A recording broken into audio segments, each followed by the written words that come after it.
Welcome into the Husker247 Podcast with two members in Indianapolis. It is a Big Ten Media Days edition. I am Mike Schaefer, joined by Michael Bruns, Brian Christopherson, both of whom are on location in Indy. Gentlemen, Big Ten Media Days are here once again. Is it everything that you dreamed of? Brian? Yeah, it's a good time. I think we're stuck in Lucas Oil Stadium for at least a half hour because there's a thunderstorm passing through. So Bruns, I don't believe, brought the umbrella for us. Bruns, usually prepared, probably did not pack one, or he left it somewhere.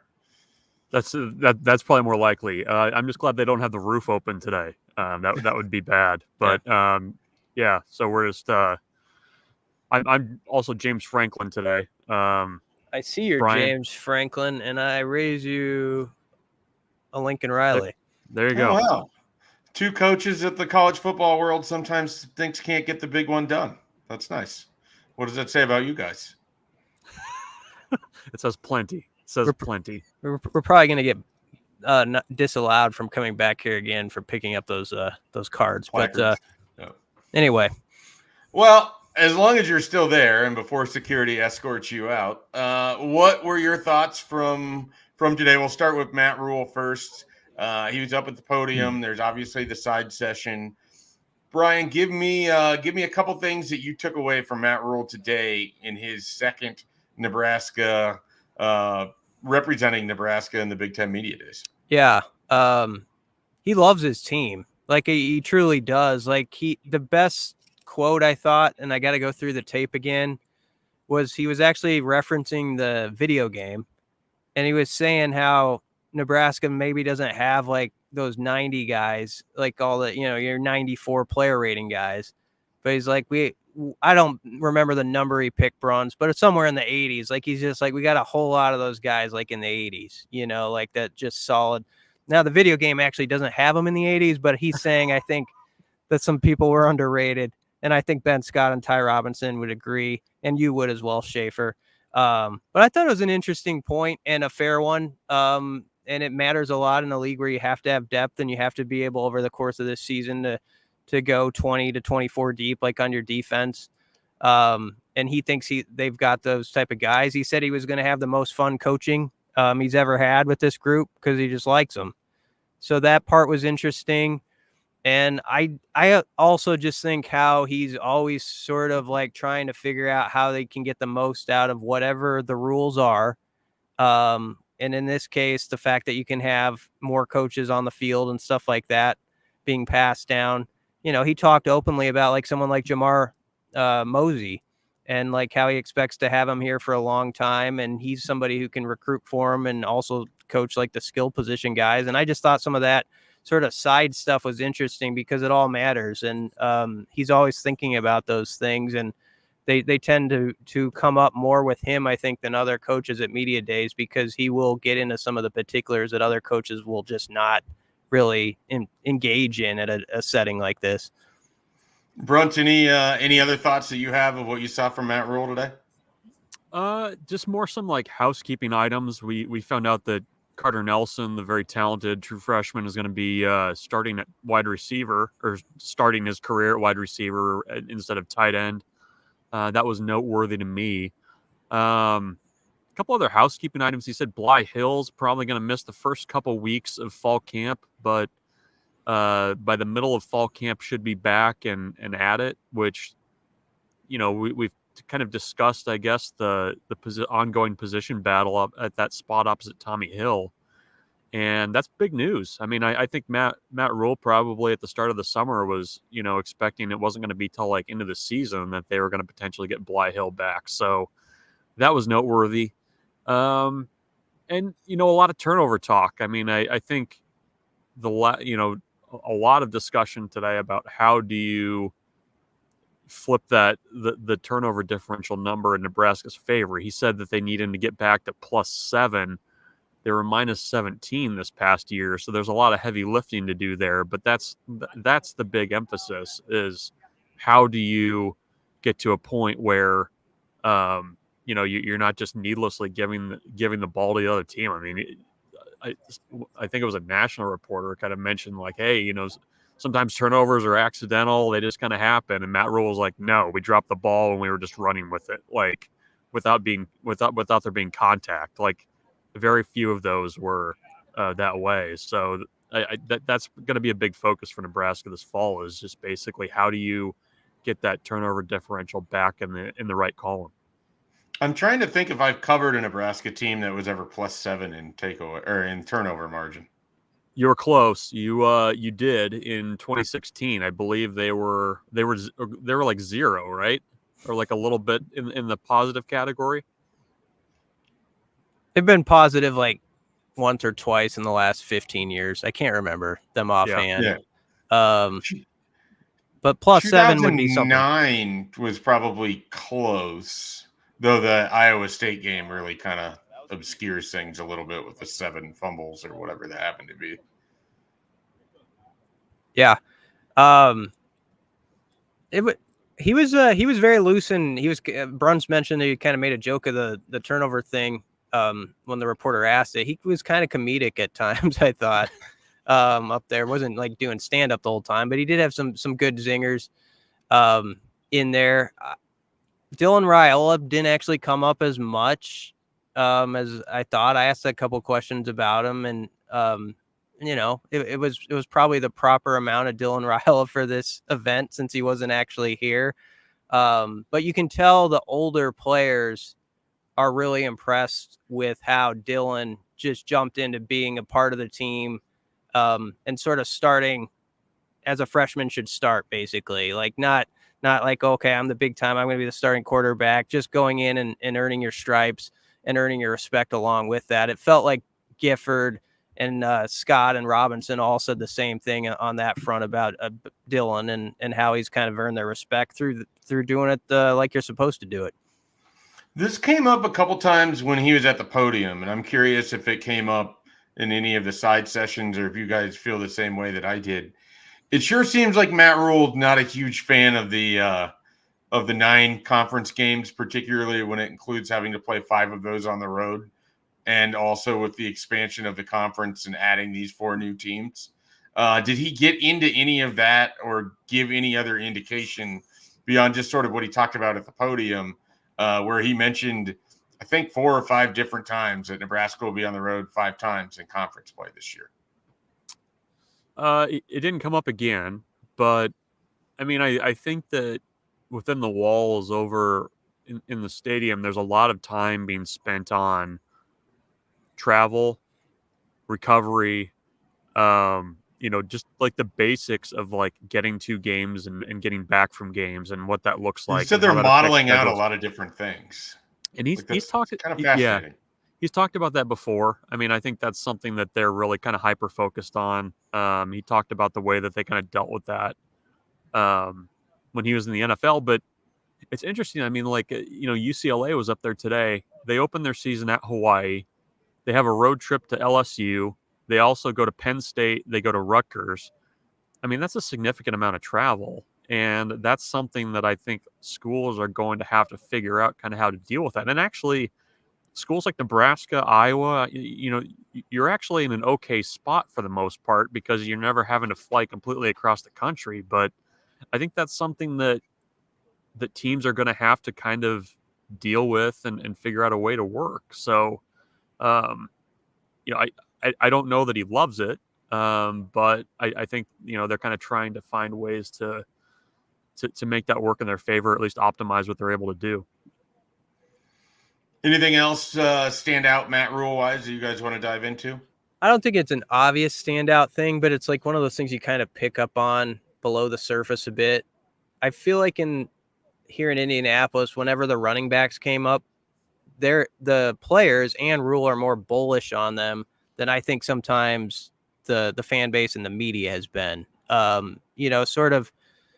And it's understandable because Emmett Johnson's only started, 7 games or something like that. And obviously with the injuries that Gabe and Ramir have had in the past, you don't know exactly what that's going to look like.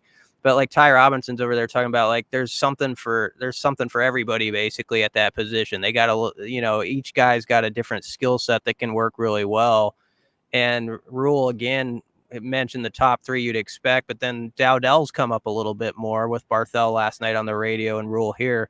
So that could be an interesting thing this camp. Like if one of, can Dowdell or Ives make them any noise, who can stay healthy through it all, of course, but they do seem to like some of their options, I think, and think they're going to be fine there.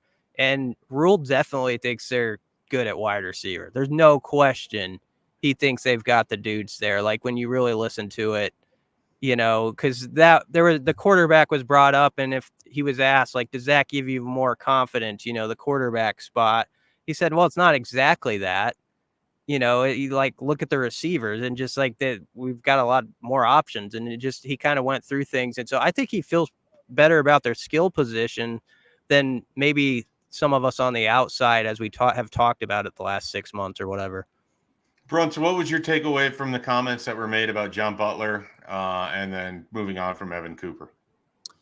Yeah, if Matt Rhule had attempted to hire John Butler back in the spring, they wanted somebody to pair as an analyst with Evan Cooper working with the defensive backs, and it just didn't work out timing-wise.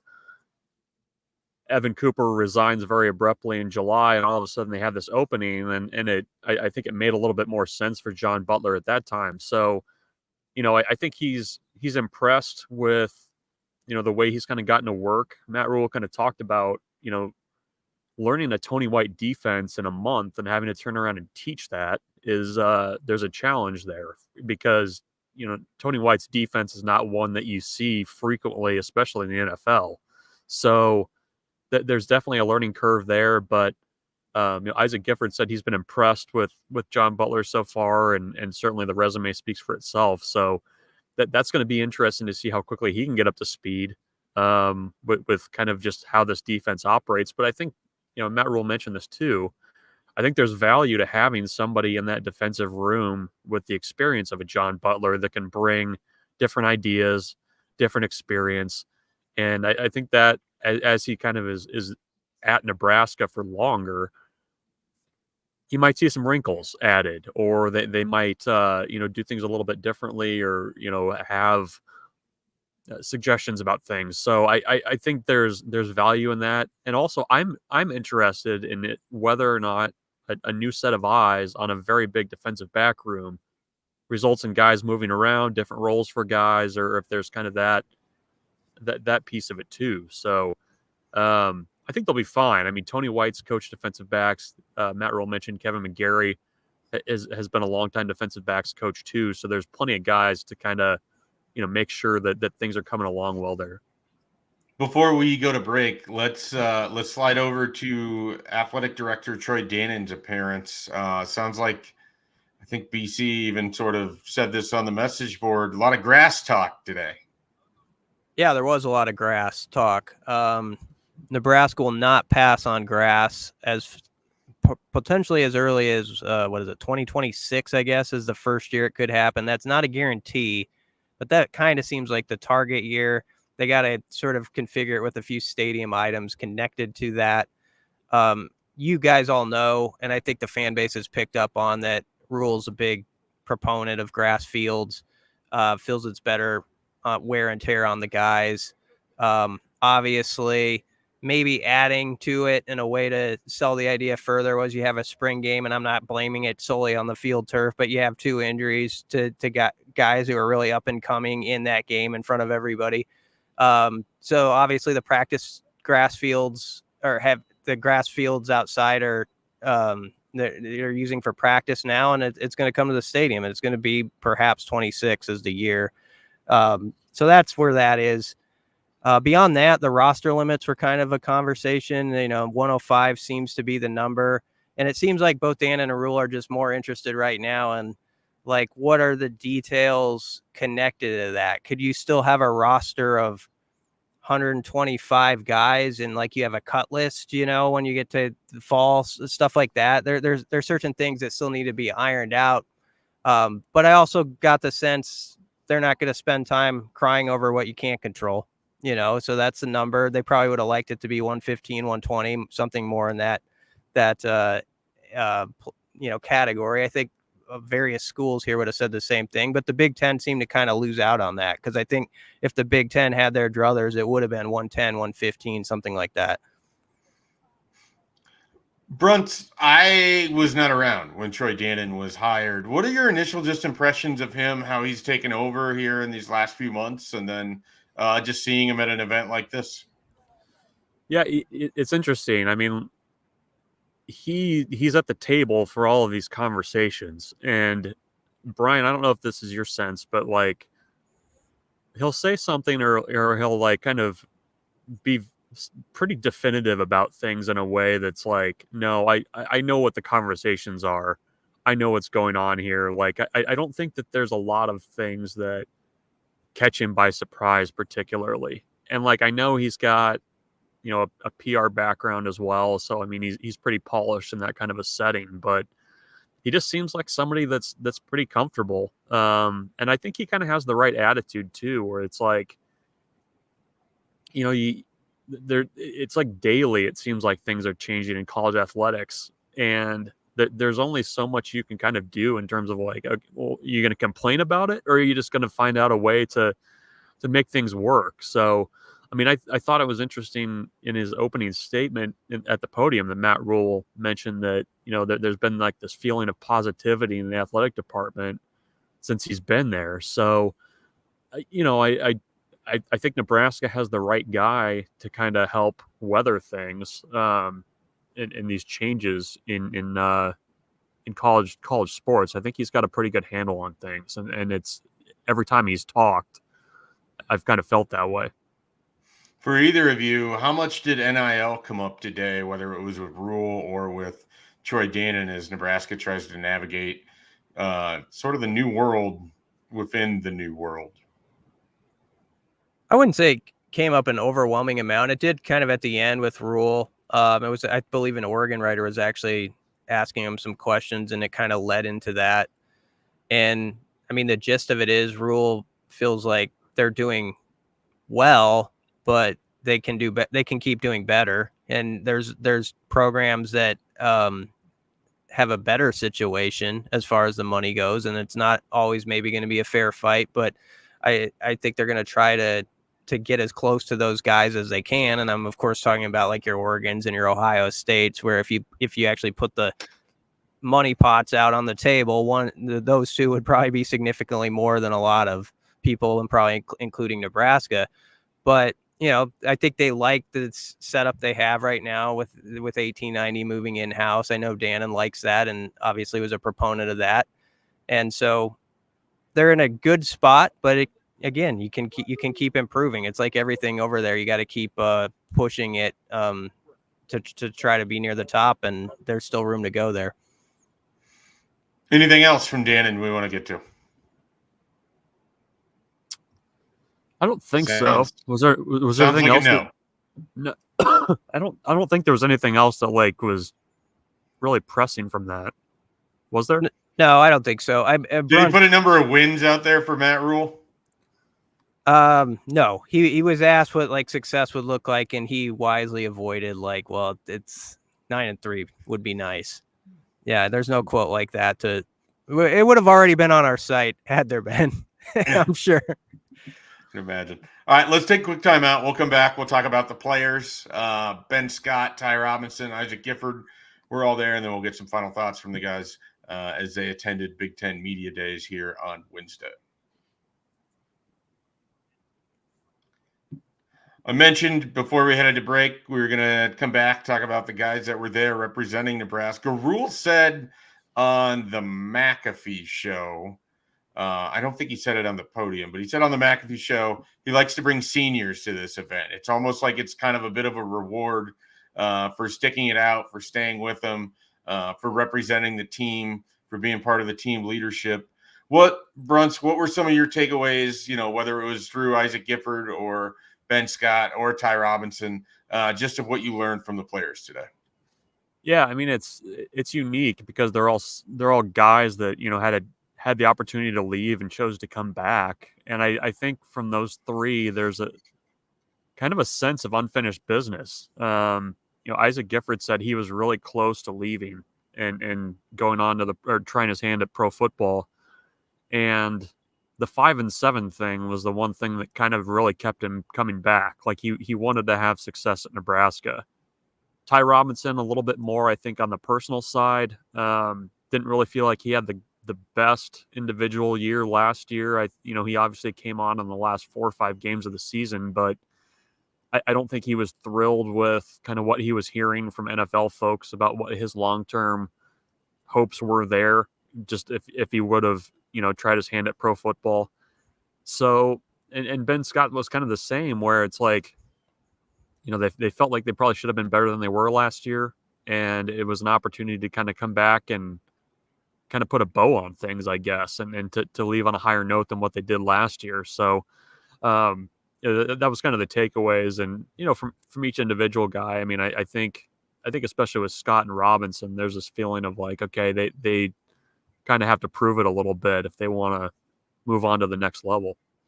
Yeah, because EA Sports doesn't like them. Anybody ask him about their rankings?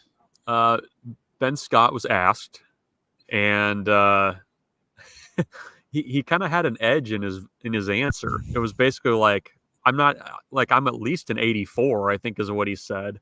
He was like, he goes, it's disrespectful. So, it is disrespectful. It is. Yeah, I mean, when there's, the guy that he's starting ahead of has a higher rating than he does, that's EA Sports don't care. EA Sports don't care. BC, what'd you learn from the players?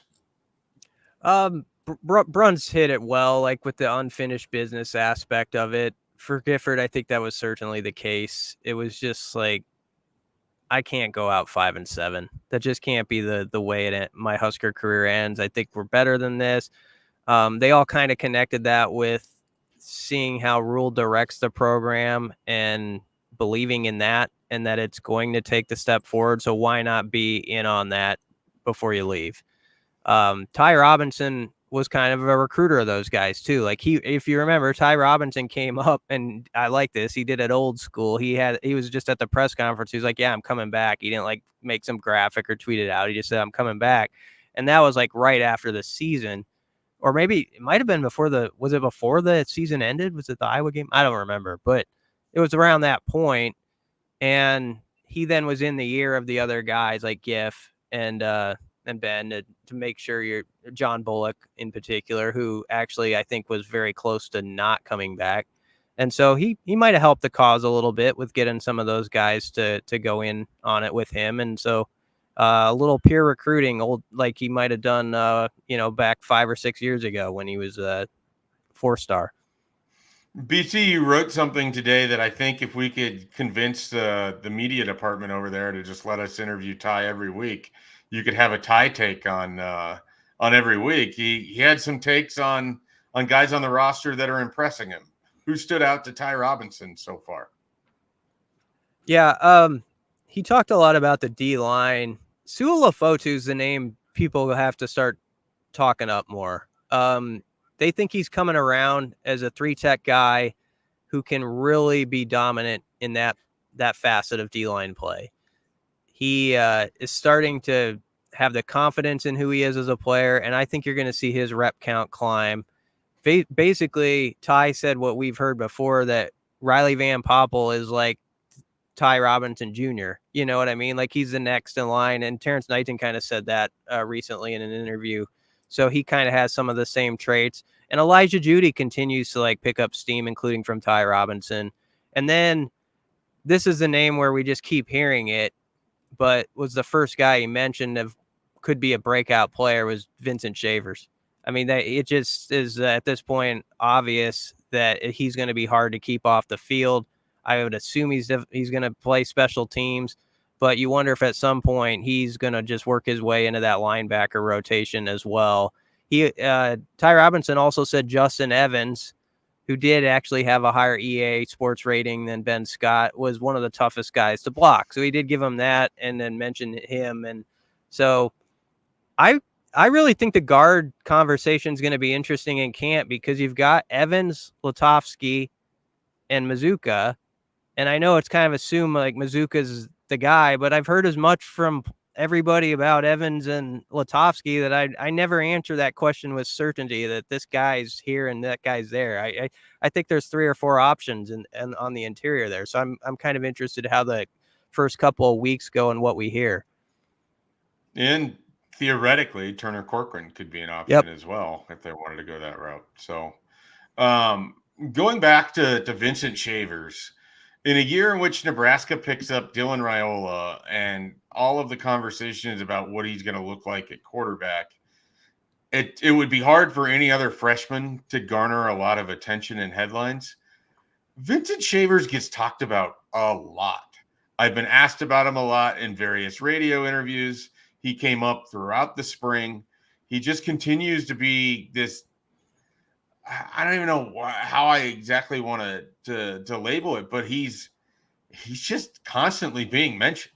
Like what do you realistically expect out of, like, is it a Prince Will type season or a Cam Lenhart type season, or is there potentially something even more for a guy like Vincent Shavers? Because people just can't stop saying his name. Maybe they just like the name. I don't know, but it's very noticeable to me here on July 24th that the second most talked about freshman, and there's a gap, but the second most talked about freshman is Vincent Shavers. And there's a bigger gap between second and third than there probably is between first and second. Yeah, well, I think he's one of those guys that, like, you know, when you talk to a guy that enrolls early who just kind of is focused and is just kind of all business, you know, like, I think he's kind of that way. And I mean, it's kind of, you know, with the way his recruitment came together and how he ended up at Nebraska at the 11th hour after, you know, decommitting from Miami. I mean, I think it's like they fell backwards into this guy. I think he also was appreciative of the opportunity. I mean, it's probably a little bit scary when, you know, at the last minute your hometown team says, sorry, we don't, you know, thanks but no thanks. And you know, it ended up okay for him, and he's put on good weight over the summer. And I don't know, like, in kind of the list of, like, positions that always kind of intrigue me, it's towards the top of that list is a smallish linebacker who can run and likes to hit, like that from the Miami area specifically. Yeah, I mean, if you're looking for commonalities, but like that type of player, I'm always like, oh, okay, we'll see what happens here. But there's room in that rotation for him if he shows he's ready. I mean, I would not say by any means that they've got 4 guys there that are like, these are our four rotational guys at inside linebacker. What else did we take away from the players today? There's one thing we didn't talk about that it's kind of player related, but it came from Matt Rhule. I think a lot of people are going to be very curious over the next month how Nebraska chooses to handle the quarterback position and how soon you name a starter and how you handle that. And is it important to name a starter? And I think Brian asked this question about kind of, you know, do players at some point need to know who the starting quarterback is? Like, do players on offense need to know that? And he kind of said, well, you know, he wants to give everybody an opportunity to compete. They can kind of skew reps and practice towards another player without necessarily coming out and saying that's the guy. But Matt Rhule said that when they name that guy the starting quarterback, they're going to roll with him and they're going to let that guy make some mistakes and they're going to let him play through some things. So if that's Dylan Raiola, you know, they're going to let him make some freshman mistakes. If it's Heinrich Harburg, the same way. So they're getting all 3 ready. But, you know, that's something to kind of keep in the back of your mind is like, they want to be sure on this because whoever they go with, that's who they're riding with. And come hell or high water, interceptions, bad decisions, they're going to let that person play through it. So, didn't get like a time period of when he wants to make that decision, but that's going to be the approach over the next month. And I think it's good that that's at least out there, that's how he's going to handle things. What would have to happen for Dylan Raiola to not win this job? I mean, he would have to be unavailable health-wise, right? Like it's inconceivable to me. And I say this as someone who probably appreciates and expects Heinrich Haarberg to be a much better version of himself this year than he was last year, when I thought he was reasonably fine considering all of what he was asked to do with an offense that barely existed. It's just I cannot imagine a scenario where Heinrich Haarberg would be named the starting quarterback if Dylan Raiola is healthy. I can't. Like, it would be surpassed the level of shock of when I read the email that Nebraska had hired Mike Riley as their next coach to replace Bo Pelini. Like, it would be on that plane, except further. Is that a fair, like, we never really talk about this. It would be an incredible reaction across the fan base. Yes, it would be. We would have to have an army of moderators ready to go on the message board. Like, there's just no way. It would be insane. Yeah. Well, the way Bruns, I think, properly characterized what Rhule said, too, about making that decision, and that's sort of your guy. You're going to stick with them through some mistakes.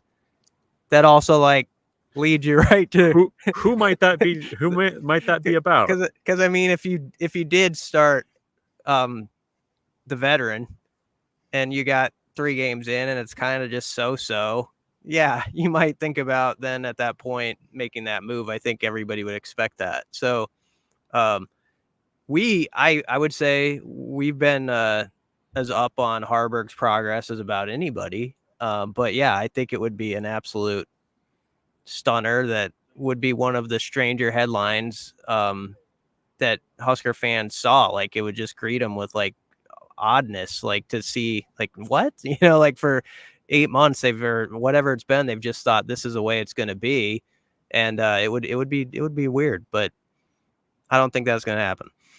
No, probably not. But I do I don't mind that he's like I think they're doing it how you should do it. Like, and I'm sure the reps are going to skew by August 10th or 15th or something a certain way, and everybody's going to have a pretty good idea whether they put it on a blackboard or not. Who's where. I think they probably already know. Yeah, let's finish things up here. Bruns, give me a final thought that you have from Indianapolis, having attended Big Ten Media Days and listened to Matt Rhule, Troy Dannen, and the players. Final thought. It's still weird to me that UCLA and USC are in this conference now. It's weird that Brian's sitting over there at Lincoln Riley's table. That's weird to me. It's weird that Oregon and Washington are in this conference. I'm still wrapping my head around that, and that's my big takeaway. And I also learned from Deshaun Foster today that UCLA is in LA. That was something I also learned. So it's always good to get out there for recruiting so people know where your school is. Yeah. I learned some geography today. That was good. In case it's not in the name of your university. Yes. Anyways, Brian, final takeaway. I think Rhule thinks he has a pretty good team. Like, yes. I think they think they can, if they get the turnovers in check, can be a team that wins 9 games or something and is actually like in the discussion of the college football playoff. I think that's their thinking. And it kind of came out when especially people, I think it's on our site now, the Side Podium one.